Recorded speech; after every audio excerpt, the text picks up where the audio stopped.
Awesome. Happy Tuesday, everyone. Another hot episode of NetWurk.ai, Inside Network, where we bring you the awesome news and events with AI.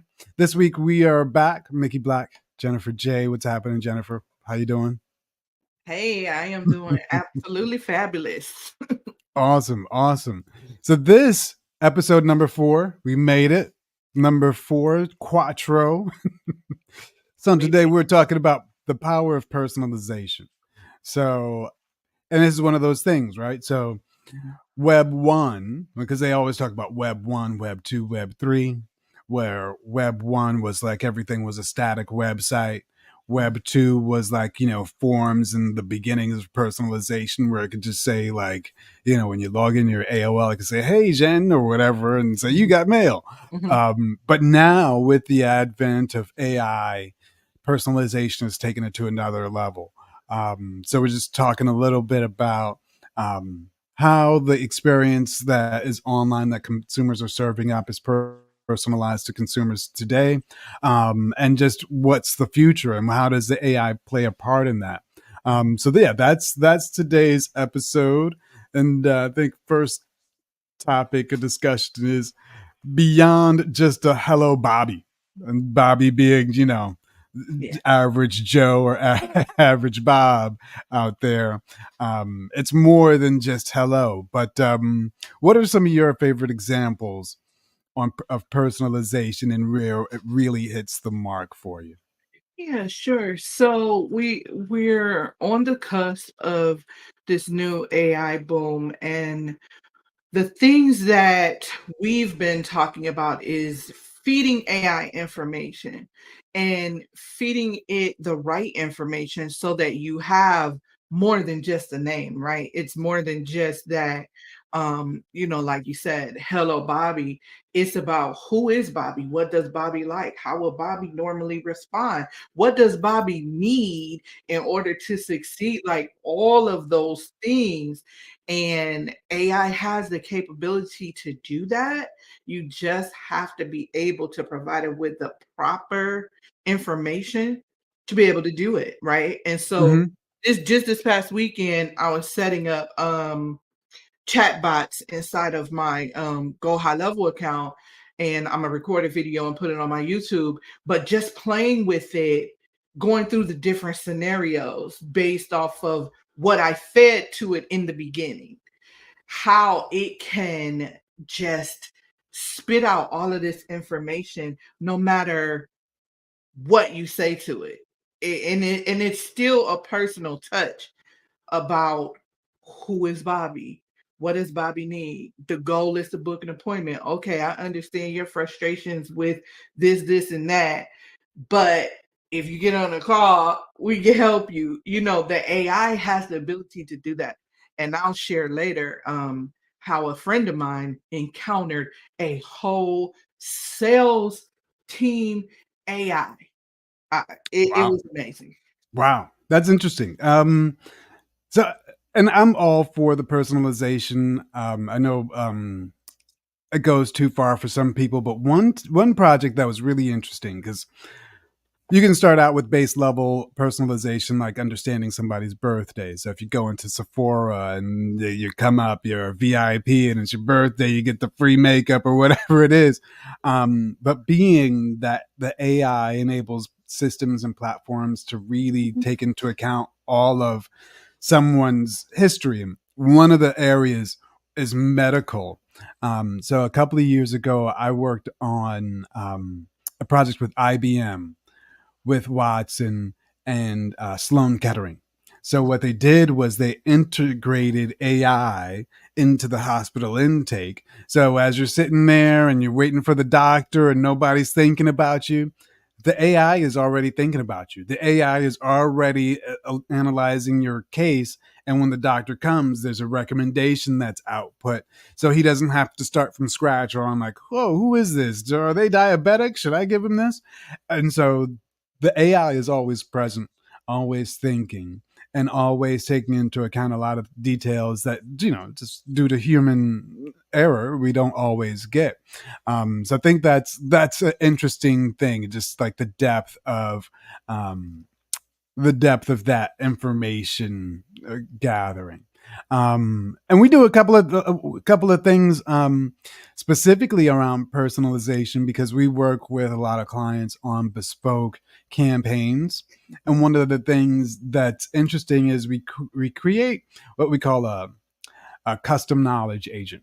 And so when you load your brand information and you talk about your brand to us and we onboard a client, we're keeping all that information in site where if we output say social posts a month from now, 2 months from now, 3 months from now, it keeps an account of all that brand information to make sure that your brand is authentic and that your messaging is personalized to your audience. And that's one of the things about our platform where we kind of try and integrate it into what we're doing. Mhm. Yeah, I really like that. I really like the medical example is huge, right? So if you just think about that for a minute, as you input your symptoms and your what you're experiencing and just say that can decrease wait times. It can decrease the time that it takes for emergency room, just for emergency room visit. You know, Mm-hmm. the data that it provided, this person may have a fracture at this level in this limb or whatever the case may be. And now the doctor is just analyzing to ensure that that's correct, and now you're not waiting forever for tests to come back and do this and do this and do that. I think it would even speed up testing as well. So it's all about that data. It, the data is so important. It's a phrase um in the IT world, garbage in, garbage out, right? Exactly. So if you don't put in the proper input data, you're not going to get what you need from it. And so that's why it's so important. Even with the AI, even if you're just doing it an email, you still need to feed it the proper information so it doesn't just go off and pull information that's not relevant. And I think a lot of times you see, like with the chat GBT, it'll tell you, check this data. So, like if I ask for quotes, okay, Imma copy that quote and Imma paste it in Google just to see if Warren Buffett really said that, right? So it'll pull those things, but it can analyze what you give it. And I think that's the most important thing that we're missing, is that we can't just give these vague, ambiguous statements and think we're going to get all of this massive information. We have to input the proper parameters and information in order for us to get back what we need. Yeah, yeah, that is so true. It's all about the input, and as far as you go with the inputs, that's really like you say, garbage in, garbage out. And one of the things that I was really interested in, because I know you do a lot of work with medical clients, and one of the things I was really interested in is similar to the Sloan Kettering example. Mhm, How it would be used by home healthcare providers, mhm, specifically because they have a database of clients that they use, and whether it be a scenario where, like in certain areas of the country, we've got a heat wave, right? mhm, So mhm, you can have your platform track who's being impacted by the heat wave and who might have a medical condition and who may not even have access to air conditioning. Like a lot of places don't have access to widespread air conditioning. And so you can keep um, track of your client base in that way, so you know whether you need to be paying more visits to a given client, or you need to send them a package of their medicine or whatever it is. But being able to track your client base using AI as an additional tool to do some of that crunching of the information, because you can't figure out who's in heat wave and know everybody's name, but your platform can do it. Has there been any examples of your clients on the health side using personalization? Personalization just for the purposes of appointment scheduling, symptoms, things like that. But what immediately came to mind when you said, okay, it's a heat wave in this area and AI can kind of trigger. That's where AI and automation meets, right? And so if you have a database of patients, that's HIPAA compliant, of course. If you have Exactly. a database of patients that are in a certain region, well, how they came in, making sure that the data collection is proper, we're segmenting them. We know that they are in this region, in this city, in this town. And if we have the AI watching for these certain parameters, hurricanes, tornadoes, any of those things, heat waves, um, pollen, what is the air quality? Air Hmm. quality, Hmm. we can have it search for any of those things and then trigger the automation to notify somebody, not only to send a message via AI to that patient, it can send an email, hey, warning, it's a air quality alert. You should stay inside because you have these conditions, right? That's Exactly. the perfect use case of how AI and automation meet and can collaborate and work together. Yeah, yeah, and the data's out there. It's just a matter of putting the systems together and making it work. But the data's out there.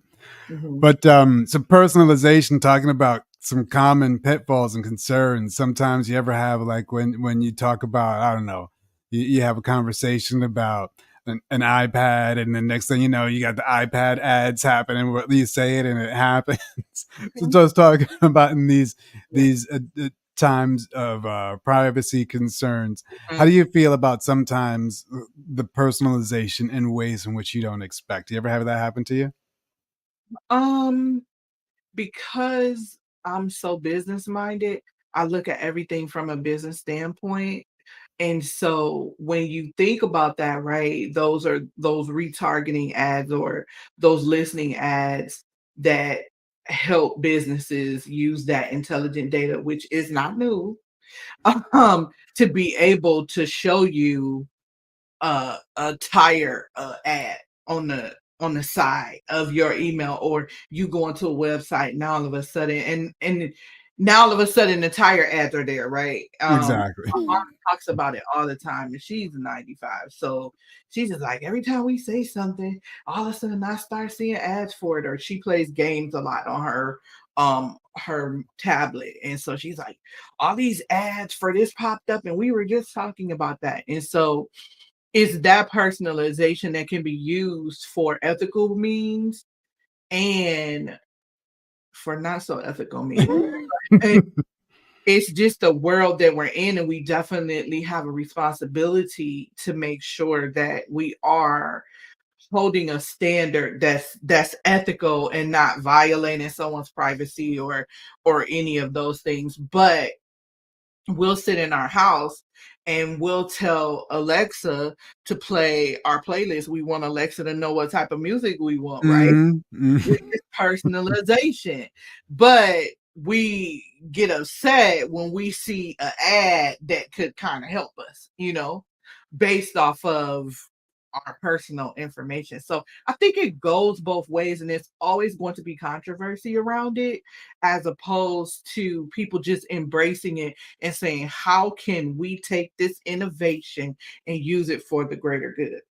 Yeah, that's a good point. I never really thought about when you expect it, you want it. So it's like you want the platforms you expect to have it right to understand everything you want. But Mhm. if you don't expect it, you're like, what?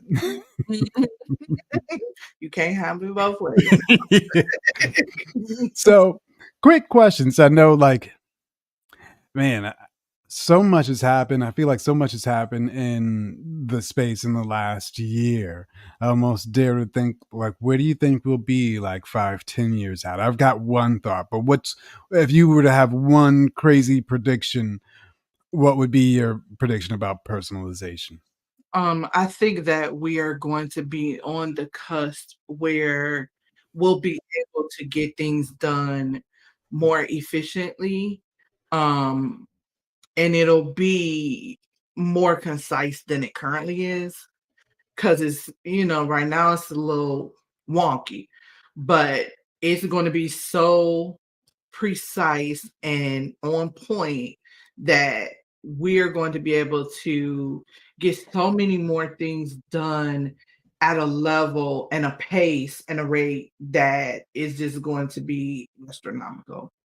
Um, we again, I keep saying this, we see the proof in movies, we see the proof and everybody always says, well, if you want to know what's happening, watch The Simpsons, which is crazy, but That's it. I guess it's true.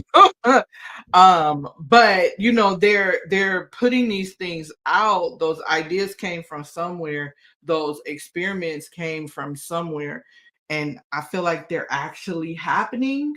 We just, they're in beta until it's ready to release to the public, Yeah, give us access, right? exactly. One thing that I think is gonna happen is my prediction. It's around like movies, TV, entertainment. I think there's gonna become a time where the AI is gonna make custom TV shows that will be, say, like just for Jen.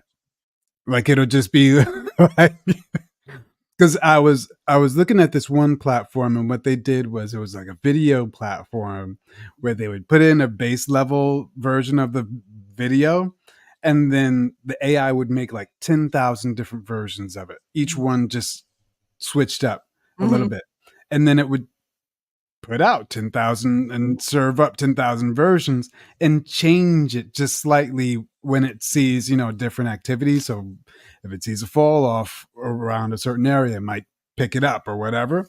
I think that technology is going to get to the point where we could all be watching the same program, but we'll all get each our distinct different version.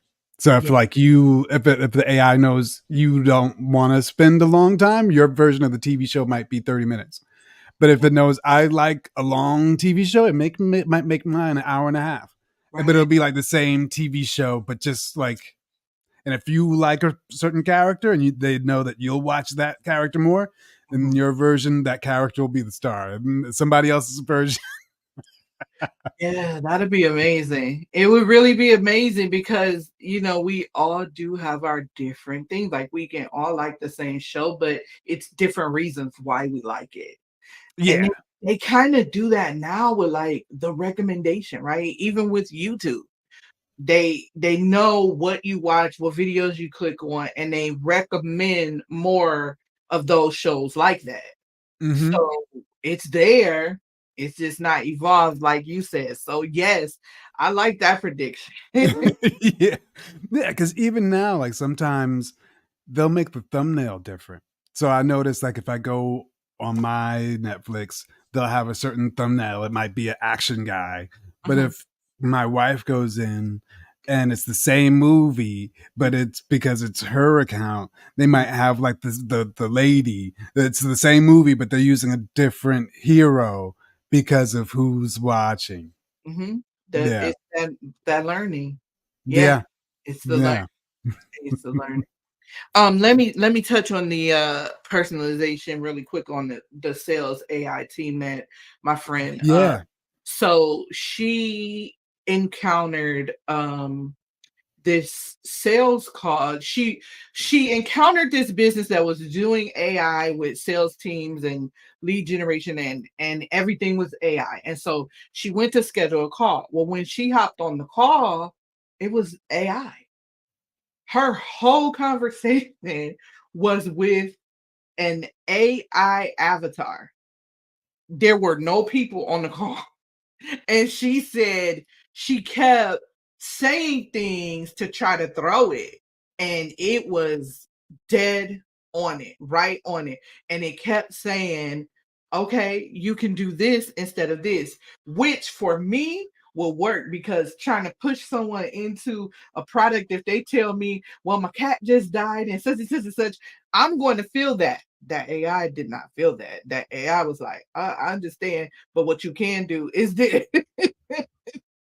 And she was like, "Oh my goodness." So we're almost there. There are organizations who are taking it to that next level of personalization because if you fill out a form, that form goes into that AI's database, and then that AI knows, okay, this is this person's issues. They're ready. Yeah. Amazing. Full AI sales team.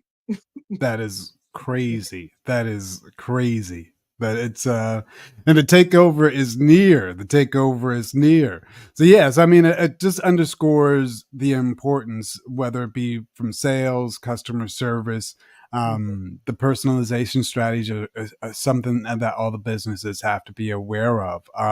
What would be one tip that you would have for businesses out there looking to kind of get started with personalization to impact their business? To definitely embrace it, and I would say look at your current client base, look at your current audience and see what's missing. What could be better? What could make their experience better, faster? What could make them say, "Oh my goodness, I had this amazing experience. They already knew what I needed." Because at some point, people want you to know what they need, right? They want you to have that. If this is a tip where they want you to have that information, so give it, make it so that they don't have to do so much work. It leads me to one thing, and I'll give a tip for anybody who has high level, which I always tell everybody. There is a button on forms, pages, all of these things that says sticky contact. What that means is if this person is already in the system, they don't have to keep filling out their information. So all they have to do is go and say, yes, I want this, click the button, and they're done, as opposed to filling out information. So that's one level of personalization that you can use just even in your CRM. And so if other CRMs have things like that, turn those things on, make it easy for people. Yeah, yeah, that is a good one. I like it. Turn it on. Mhm, Because a lot of times you have the data. You've got it in your CRM, you're just not paying attention, you're not leveraging it. mhm, And to that regard, I've got one client who had an interesting revelation about their customer information. So they, like the customer onboarding forms, they used to have a short one, and mhm, then they made it longer. I think the initial form was like 3 or 4 questions, but then they made it longer for 20 questions. And they found that the longer they made the form, the more people completed it, and the more people gave quality answers. And he actually asked one client why it was, and she responded, by giving you more information, I expect you to know more about me and therefore to get better service.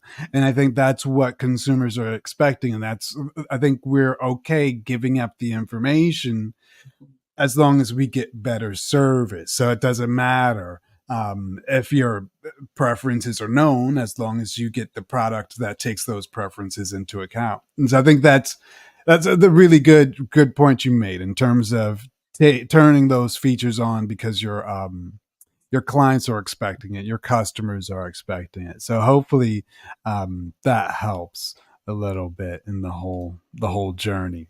yeah, yeah, for sure. And then just one other tip: if you find people that don't fill out your intake, it's not your audience. It's okay because they were going to be a headache anyway. So you want those people who are going to fill that information out because they understand how important it is. So that is one really good lesson that I've learned along my journey. All right, all right. Those super dope points you made. This was a good episode. And I think we got a couple of folks in the mix. Just wanted to say what's up to Alex Wright. I see the comments. What's up, Mr. Alex? And then we got Tony. I think Tony Guys, his powerful conversations. Thanks for dropping through, Tony. We are here again every Tuesday, 12:30 on the dot, just to share a little bit about what's happening in AI. Mickey Black, Jennifer J, Inside Network AI. Awesome. Thanks for swinging through. Cool.